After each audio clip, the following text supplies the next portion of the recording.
नमस्कार। आज की इस वीडियो में आप सभी का स्वागत है। इस वीडियो में आज मैं जिस विषय को लेकर उपस्थित हुआ हूँ आप सबके मध्य में, उसका शीर्षक है लोक साहित्य। जो साहित्य के विद्यार्थी हैं उनके लिए लोक साहित्य शब्द नया नहीं है, सभी भलीभांति परिचित हैं। किंतु जो साहित्य के अध्येता नहीं है उनके लिए संभवतः लोक साहित्य नया शब्द हो सकता है। लोक साहित्य अंग्रेजी भाषा के फोक लिटरेचर का हिंदी रूपांतरण है। लोक साहित्य को विस्तार पूर्वक जानने से पहले हमें लोक साहित्य शब्द के अर्थ से परिचित होना आवश्यक है। लोक साहित्य दो शब्दों के मेल से बना है, लोक जमा साहित्य। सबसे पहले हम आते हैं लोक के ऊपर। लोक की अगर हम व्युत्पत्ति की बात करें लोक शब्द की, तो लोक शब्द की उत्पत्ति जो है वो लोक दर्शने धातु से हुई है। लोक दर्शने, लोक जमा दर्शने, दर्शने मतलब देखना। तो लोक दर्शने का अर्थ है देखना या देखने वाला। तो लोक का अर्थ है जो देखने वाला है, जो प्रत्यक्षदर्शी है। समाज में जितना भी कार्य व्यापार घटित हो रहा है, जितनी भी घटनाएं घटित हो रही है संसार में, समाज में, उनका जो प्रत्यक्ष साक्षी है वह लोक है। साधारण शब्दों में कहे तो लोग, जनसाधारण, जनता। किंतु जब लोक शब्द साहित्य के साथ जुड़ता है तब इसके मायने थोड़े से बदल जाते हैं। लोक जो शब्द है साहित्य के साथ जब इसको हम जोड़ते हैं तो पहले मैं दो परिभाषाएं देना चाहूंगा, उससे आपको स्पष्ट हो जाएगा कि लोक शब्द सामान्य जनता से किस तरह से अलग है। लोक साहित्य में जब लोक शब्द जुड़ता है तो ये सामान्य जन, किसी भी समाज की जनता से के लिए प्रयोग ना होकर कुछ एक खास लोगों के लिए प्रयोग होता है। वो खास लोग कौन है और उनकी पहचान हम कैसे करें, साधारण शब्दों में लोक को कैसे पहचाने, लोक कौन है। तो जो लोक साहित्य के एक विद्वान है कृष्णदेव उपाध्याय, वो कहते हैं कि जो वो लोग जो सुसंस्कृत और परिष्कृत लोगों के प्रभाव से अलग अपनी आदिम और पुरातन स्थितियों में रहते हैं, वो लोक है। फिर से रिपीट करूंगा, जो लोग सुसंस्कृत और परिष्कृत लोगों के प्रभाव से दूर अपनी पुरातन और आदिम स्थिति में रहते हैं। साधारण शब्दों में कहे तो लोक वो है जो अपनी प्राचीन परंपराओं, प्राचीन आचार व्यवहारों, प्राचीन संस्कृति के साथ जीवन यापन कर रहा है, वह लोक है। जिसकी अपनी एक प्राचीन भाषा है, बोली है, जिसका वो प्रयोग करता है, जिसकी अपनी संस्कृति है, जिसके अपने रीति रिवाज है, जिसके अपनी पर्व परंपराएं हैं, जिसकी प्रथाएं हैं, जिसके अपने आचार व्यवहार हैं, वो लोक है। किसी भी समाज के जनसंख्या के अधिसंख्य भाग को आप लोक नहीं कह सकते। लोक वही है जो अपनी आदिम परंपराओं में रह रहा है, उसमें जीवन व्यतीत कर रहा है या उसी को साथ लेकर आगे बढ़ रहा है। हम बात करें हजारी प्रसाद द्विवेदी कहते हैं कि चाहे वो नगर हो या समाज हो, वहां रहने वाले वो लोग लोक हैं जिनका जो व्यवहारिक ज्ञान है वह पोथियों पर निर्भर नहीं करता है। बोलने का मतलब है कहीं ना कहीं जो लोक है, जो लोक में रहने वाले जो जितने भी जनसाधारण है, वो कहीं ना कहीं उनमें गंवारूपन ज्यादा है। गंवारूपन का अर्थ नकारात्मक ना लें। गंवारूपन जो अपने प्राचीन परंपराओं के साथ जुड़े हुए हैं वह लोक है। साहित्य, आपको पता है साहित्य का अर्थ मैं कई वीडियोस में आपके साथ मैं इसका अर्थ बता चुका हूँ। साहित्यस्य भावः इति साहित्यम, जिसमें किसी के हित का भाव हो, ऐसी रचना, ऐसी कृति साहित्य है। तो लोक साहित्य का अर्थ हुआ लोक का साहित्य। लोक कौन? वे लोग जो अपनी पुरातन स्थिति में अपनी आदिम परंपराओं के साथ अपना जीवन निर्वहन कर रहे हैं, ऐसे लोगों का साहित्य लोक साहित्य कहलाता है। और लोक साहित्य के अंतर्गत हम इसी लोक का अध्ययन उसके हर परिप्रेक्ष्य के अंतर्गत हम करेंगे। अगर हम अंग्रेजी के ऊपर आते हैं तो अंग्रेजी में लोक साहित्य के लिए फोक लिटरेचर शब्द का प्रयोग किया जाता है। तो फोक का मतलब है लोक, फोक का मतलब है लोग। इंसाइक्लोपीडिया ब्रिटेनिका में अगर हम फोक शब्द का अर्थ देखते हैं तो वहां पे दिया हुआ है कोई भी आदिम समाज, उस आदिम समाज में रहने वाले जितने भी लोग हैं वो सभी फोक है। लेकिन वहां पे एक अर्थ की ओर इंगित किया हुआ है कि जब लोक शब्द का प्रयोग या फोक जो वर्ड है उसका प्रयोग जब हम किसी लोक साहित्य के साथ करेंगे या लोक संस्कृति के साथ करेंगे या लोक संगीत के साथ करेंगे, तब उसके मायने थोड़े परिवर्तित हो जाएंगे। तब वहाँ उन्होंने इंसाइक्लोपीडिया ब्रिटेनिका वहाँ क्या बोलती है कि फोक मतलब जो नागरिक संस्कृति से अलग है, जिन्होंने विधि पूर्वक शिक्षा ग्रहण नहीं की है, जिनमें थोड़ा सा गंवारूपन है, जो थोड़ा सा अपनी आदिम प्रवृत्तियों के साथ जीवन यापन कर रहे हैं, वो फोक है। ठीक वही जो लोक साहित्य में भारतीय विद्वानों ने कहा, इंसाइक्लोपीडिया ब्रिटेनिका फोक के बारे में वही चीज कह रही है। दूसरी ओर से आप जाते हैं लिटरेचर की ओर। लिटरेचर लेटर्स शब्द से बना है। लेटर्स मतलब वर्ण, कैपिटल लेटर्स, स्मॉल लेटर्स आप लिखते हैं। तो मतलब ऐसी कोई कृति, ऐसी कोई रचना जिसको वर्णों के माध्यम से पढ़ा जाए या जिसकी अभिव्यक्ति वर्णों में हो, शब्दों में हो, ऐसी कोई भी कृति, ऐसी कोई भी रचना लिटरेचर है। तो जिसे हम शब्दों के माध्यम से पढ़ सकते हैं वो लिटरेचर है। लेकिन लिटरेचर का अर्थ अंग्रेजी में थोड़ा सा संकीर्ण मुझे लग रहा है। लिटरेचर वो कह रहे हैं सिर्फ शाब्दिक अभिव्यक्ति ही लिटरेचर है, जिसको आप लेटर्स से पढ़ सकते हैं, लेटर्स के माध्यम, वर्णों के माध्यम से जिसे पढ़ सकते हैं वो लिटरेचर है। लेकिन अगर हम बात करें साहित्य की, तो साहित्य सिर्फ शाब्दिक अभिव्यक्ति को साहित्य नहीं कह रहा है, वो मौखिक भी हो सकती है। उदाहरण के लिए अगर हम बात करें, सूरदास का एक पद है कृष्ण भक्ति का, एक विद्वान उसका अध्ययन कर रहा है, और दूसरी ओर एक व्यक्ति है वो जो अनपढ़ है, जैसे हमने कहा लोक से जुड़ा हुआ है, उसके वहां उस समाज में, उस लोक समाज में एक गीत है कृष्ण भक्ति का, लोक गीत, जो सदियों से मौखिक परंपरा से आगे वो सुनते आ रहे हैं और उसको वो गा रहा है और वो सार्थक है वो गीत। तो क्या आप उसे साहित्य नहीं कहोगे? क्या बस इसीलिए कि वो उसे लेटर्स के द्वारा पढ़ा नहीं जा रहा है, वो पढ़ नहीं सकता है, लेकिन हाँ वो गा सकता है, वो सुन सकता है, वो समझ सकता है। तो साहित्य सिर्फ लिटरेचर, जैसे कहा लिटरेचर सिर्फ लेटर, शाब्दिक अभिव्यक्ति का अध्ययन नहीं है।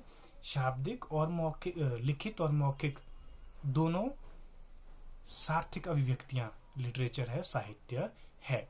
अब हम आगे चलते हैं। जो लोक साहित्य है, लोक का साहित्य, इसके कौन कौन से रूप है? आपको लोक में आप कैसे पहचानोगे कि लोक साहित्य है? लोक साहित्य किस तरह से शिष्ट साहित्य से अलग है? पहले हम इस बात पे आते हैं। जो शिष्ट साहित्य है, शिष्ट साहित्य हम आमतौर पे कहते हैं जो किसी व्यक्ति विशेष की रचना है, किसी भाषा में लिखी हुई। उदाहरण के लिए जितना भी हिंदी साहित्य है, चाहे वो प्रेमचंद की कृतियां हैं, कबीर का है, सूरदास का है, मैथिली शरण गुप्त है, दिनकर है, भारतेंदु है, इन सभी का साहित्य, इसको हम शिष्ट साहित्य के अंतर्गत लेते हैं। क्यों?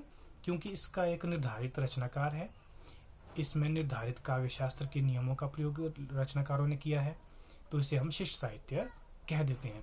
लेकिन जो लोक साहित्य है वो इतना रिफाइंड, इतना पॉश, इतना संस्कारित, इतना परिष्कृत नहीं होता है। लोक साहित्य का जो रचनाकार होगा उसे ना तो काव्य शास्त्र के नियमों का ज्ञान होगा, ना उसे व्याकरण के नियमों का ज्ञान होगा, ना उसे उसकी भाषा पे उतनी पकड़ होगी, ना उसका शब्दकोश इतना समृद्ध होगा। तो अंतर स्पष्ट दिख रहा है लोक साहित्य और शिष्ट साहित्य में क्या अंतर है। तो जो लोक साहित्य है उसमें गंवारूपन ज्यादा है, उसमें सहजता ज्यादा है, वो आम बोलचाल की बोली में बोला गया है।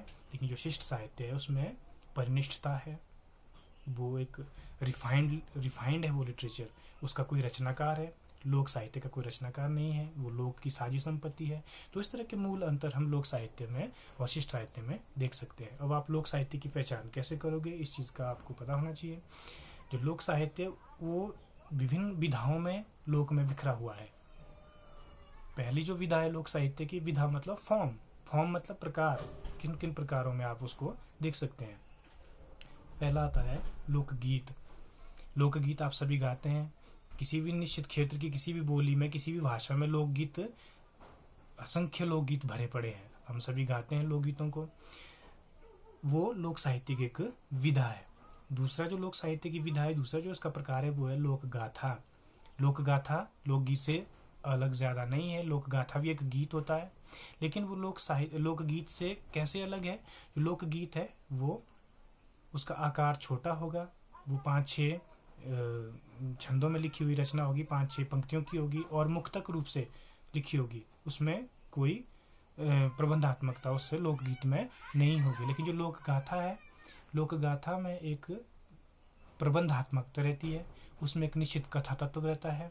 गीत में एक कथा आगे बढ़ती है और अपने विकास क्रम की ओर चलती है। तो लोकगीत और लोकगाथा ये अंतर है। लोक गाथा एक लंबा गीत है जिसमें कथा तत्व की प्रधानता रहती है, जबकि लोकगीत मुक्तक शैली में संक्षिप्त रूप में गाया जाता है। उदाहरण के लिए जो लोक गाथाएं हैं, अगर हम बात करें हिमाचल के लोक साहित्य की, तो हिमाचली साहित्य में जो लोक गाथाएं हैं उसमें हम देखते हैं कुंजू चंचलो, वो एक लोक गाथा है। फुलमो रंजू, वो एक लोक गाथा है। रानी नैना देवी की जो गाथा है वो लोक गाथा है। तो इस तरह की लोक गाथाएं हम हिमाचली लोक साहित्य में देखते हैं, जो है तो गीत की शैली में, लेकिन उनमें एक निश्चित कथा अनुस्यूत है। उसके बाद लोक साहित्य की जो अगली विधा है, जो अगला प्रकार है, जो अगला रूप है, वो है लोक कथा। कथा मतलब कहानी। बचपन से हम लोक कथाएं सुनते आ रहे हैं। किन किन रूपों में सुनते आ रहे हैं? अपने बड़े बुजुर्गों से, दादी नानी से सभी बच्चों ने सुनी होगी। किसी राजा रानी की लोक कथा है, किसी भूत प्रेत की है, किसी चुड़ैल डायन की है, किसी देवी देवता की है। तो ये सारी लोक कथाएं हैं जो हम अपने समाज में अपने बुजुर्गों से, अपने बड़े बुजुर्गों से सुनते आ रहे हैं और आगे भी अपने बच्चों को या अपनी अगली पीढ़ी को उन्हें सौंप कर चले जाएंगे। तो वो क्या है? लोक कथा है। अगला जो लोक साहित्य की जो अगला जो विधा है वो है लोक नाटक। लोक नाटक आप देखते हैं, लोक नाटक मतलब नाटक, जो लोक में नाटक खेले जाते हैं विभिन्न मेलों, उत्सवों, पर्वों के आधार पर। अगर हिमाचल की बात करें तो कई प्रकार के लोक नाटक यहाँ खेले जाते हैं, जैसे मंडी में बांटड़ा है, कांगड़ा में भक्तू है, शिमला में आपके हास्य प्रधान व्यंग्यात्मक जो लोक नाटक है करियाला है, शटराड़ा है। उसके बाद जो कुल्लू में लोक नाटक है उसमें आप देखते हैं फागली लोक नाटक है। तो ये भी एक लोक साहित्य की एक विधा है। उसके बाद हम आगे चलते हैं, लोक कहावतें। लोक में आपने देखा आपकी जो स्थानीय बोलियां हैं, जो भाषाएं हैं, उसमें प्रचुर मात्रा में लोक कहावतें भरी हुई हैं, जो हमारे जो लंबी पीढ़ी दर पीढ़ी जो हमें एक संपत्ति के रूप में मिल रही है, जिसमें हमारे बुजुर्गों का, हमारे बड़ों का, हमारे पुरखों का, जिनमें पूरे जीवन का अनुभव उनमें अनुस्यूत है, उसमें सार रूप में उन्होंने उन कहावतों में कहा है। कहावतों को स्थानीय बोली में कई प्रकार के शब्द है इसके लिए। उदाहरण के लिए जो कुल्वी भाषा है उसमें कहावतों को शतरांश शब्द के प्रयोग मिलता है। जो ये चंबा का भरमौर रीजन है, यहाँ पे कहावतों को उपनान कहा जाता है। तो ये लोक साहित्य की ये भी एक विधा है। आगे हम चलते हैं लोक साहित्य की अगली विधा की ओर, वो है लोक पहेलियाँ। पहेलियाँ हिंदी में आपने पढ़ी होंगी, पहेलियाँ बूझते आ रहे हैं बचपन से। तर्क शक्ति को बढ़ाने के लिए पहेलियाँ पूछी जाती है, बूझी जाती है। तो पहेलियाँ भी लोक साहित्य की एक विधा है। पहेलियों को भी अलग अलग नाम से जाना जाता है हिमाचली बोलियों में। कहीं इसको बुजाणी कहते हैं, कहीं बजाणी कहते हैं। चंबा रीजन की अगर बात करें तो भरमौर क्षेत्र में बजाणी पहेली को फनूणी कहा जाता है। तो ये भी एक लोक साहित्य की विधा है। आगे जो अगली लोक साहित्य की विधा है वो है लोक सुभाषित। सुभाषित मतलब मतलब अच्छा, भाषित मतलब बात, कोई अच्छी बात अगर किसी बोली में है जिसमें एक गहरा संदेश छिपा हो, एक जीवन की जीने की शिक्षा छिपी हो, तो वो क्या है? वो लोक सुभाषित है। ये भी लोक साहित्य की एक विधा है। तो हमने पढ़ा लोकगीत, लोक गाथा, लोक कथा, लोक नाटक, लोक कहावतें, लोक पहेलियाँ, लोक सुभाषित। ये सभी लोक साहित्य के प्रकार हैं, लोक साहित्य के रूप है, लोक साहित्य की विधाएं। इन रूपों में, इन विधाओं में लोक साहित्य आपको अपने चारों ओर बिखरा हुआ मिलेगा। अब हम आगे चलते हैं लोक साहित्य की विशेषताओं की ओर। बहुत परीक्षा की दृष्टि से अगर देखें तो बहुत महत्वपूर्ण प्रश्न बनता है, लोक साहित्य की क्या प्रवृत्तियां हैं, क्या विशेषताएं हैं। सबसे पहले हम बात करते हैं लोक साहित्य की पहली विशेषता की, तो वो है श्रुति परंपरा। श्रुति मतलब सुनकर, परंपरा मतलब एक लंबी जो कड़ी है। तो जो लोक साहित्य है वो पीढ़ी दर पीढ़ी श्रुति परंपरा से आगे बढ़ता है।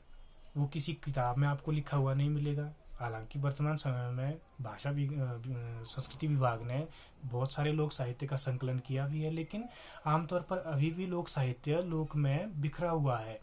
जो लोक साहित्य के ज्ञाता है, जो जानकार है, वो अब नहीं रहे। आने वाली पीढ़ी जो है वो लोक साहित्य में रुचि नहीं ले रही है। तो कहीं ना कहीं लोक साहित्य जो है वो क्षरण की ओर भी है। हमें चाहिए कि आधुनिकता के इस दौर में भी अपने बड़े बुजुर्गों से, अपने जो हमारे जो वृद्ध लोग हैं, जो जानकार है लोक साहित्य के, उनसे उन चीज़ों को ग्रहण करें और उससे अगली पीढ़ी को हम थाती के रूप में सौंप दें। तो जो लोक साहित्य है वो श्रुति परंपरा से आगे बढ़ता है। एक पीढ़ी दूसरी पीढ़ी को, दूसरी तीसरी पीढ़ी को इसी तरह से सुनाकर उसे आगे से आगे फॉरवर्ड स्थानांतरित कर देता है। तो ये लोक साहित्य की एक विशेषता है। आप उसे लिपिबद्ध नहीं कर सकते। लिपिबद्ध करोगे तो लोक साहित्य का विकास रुक जाएगा, और जैसे पानी को आप अगर रोक देते हो तो उसमें काई जम जाती है, वो पानी गंदा हो जाता है। अगर उसको बहने दिया जाए तो वो हमेशा निर्मल स्वच्छ रहता है। तो लोक साहित्य भी, ये फ्रैंक सिज़विक एक विद्वान है लोक साहित्य के, वो कहते हैं कि लोक साहित्य का लिपिबद्ध होना ही उसकी मृत्यु है। जिस दिन आपने लोक साहित्य को लिपिबद्ध कर दिया उसी दिन उसकी मौत हो जाती है। तो लोक साहित्य को श्रुति परंपरा से आगे हम बढ़ाते हैं, ये इसकी एक विशेषता है। अगला पॉइंट की बात करें लोक साहित्य की अगली विशेषता, वो है रचयिता का व्यक्तित्व अज्ञात। जिससे मैंने पहले बात की कि लोक साहित्य किसी एक व्यक्ति की संपत्ति नहीं होती कि इसका कोई एक रचनाकार होगा। लोक साहित्य पूरे समाज की, पूरे लोक समाज की साझी संपत्ति है। उसके ऊपर कोई एक अपना दावा नहीं कर सकता कि ये मेरा है, और इसका कोई रचनाकार नहीं है। क्यों? क्योंकि ये पीढ़ी दर पीढ़ी सदियों से स्थानांतरित, पीढ़ी दर पीढ़ी आगे आगे होता रहा है। पता नहीं, हम ये नहीं कह सकते कि इसका रचनाकार अमुक व्यक्ति रहा होगा उस काल में। तो जो रचयिता है वो काल के प्रवाह में विलीन हो जाता है। हो सकता है कोई एक रचनाकार रहा हो, लेकिन वो इसे रचना करके इसकी समाज को सौंप देता है और अपना नाम उसका काल के प्रवाह में कहीं विलीन हो जाता है। तो रचयिता का व्यक्तित्व उसमें अज्ञात होता है, ये भी एक विशेषता है।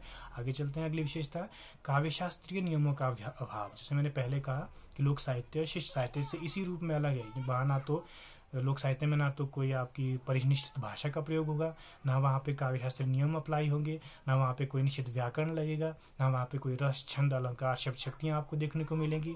क्यों? क्योंकि वो सहज रूप से स्फुरित हुआ है किसी व्यक्ति के अंतर्मन से।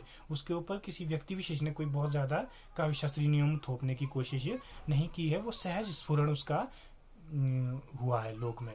तो हम कह सकते हैं कि लोक साहित्य में काव्य शास्त्रीय नियमों का अभाव रहता है। आगे चलते हैं, अगला पॉइंट जो है वो है भाषा में परिवर्तन। जैसे जैसे लोक साहित्य आगे बढ़ता है, पीढ़ी दर पीढ़ी स्थानांतरित होता है, जैसे जैसे भाषा का विकास होता है, लोक साहित्य में भी नए नए शब्द, नई नई भाषा प्रयोग होती रहेगी और मूल से वो रचना कुछ अगली पीढ़ी में कुछ और हो जाती है। तो भाषा में परिवर्तन लोक साहित्य की विशेषता है और यही इसकी सुंदरता भी है।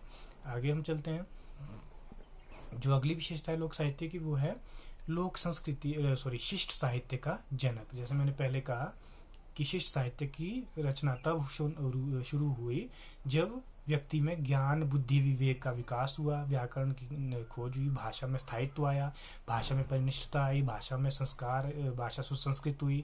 उसके बाद जो है वो रचनाकारों ने शिष्ट साहित्य की रचना करना शुरू किया। लेकिन जो लोक साहित्य है वो उस समय से लिखा जा रहा है जब से सृष्टि की उत्पत्ति हुई है। सृष्टि में जब से मनुष्य का आविर्भाव हुआ है तभी से उसने लोक साहित्य का सृजन करना शुरू किया। अपने मनोरंजन के लोक गीतों की रचना हुई, लोक गाथाओं की रचना हुई, मनोरंजन के लोक कथाओं की रचना हुई, मनोरंजन के लोक नाटकों की रचना हुई।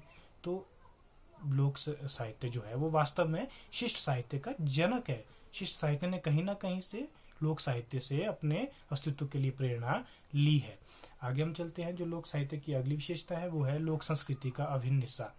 लोक संस्कृति जिसमें किसी क्षेत्र विशेष की, किसी लोक विशेष की भाषा, संस्कृति, पर्व, त्योहार, रीति रिवाज, परंपराएं, प्रथाएं, ये सब संस्कृति का हिस्सा है। तो लोक साहित्य लोक संस्कृति का एक अभिन्न हिस्सा है। किसी भी क्षेत्र विशेष की, किसी भी लोक की अगर संस्कृति को जानना है तो वहाँ का लोक साहित्य उस क्षेत्र विशेष की संस्कृति को जानने का, समझने का बहुत अच्छा जरिया हो सकता है। अगली हम विशेषता की बात करें तो वो है कि लोक साहित्य सरल और सहज होता है।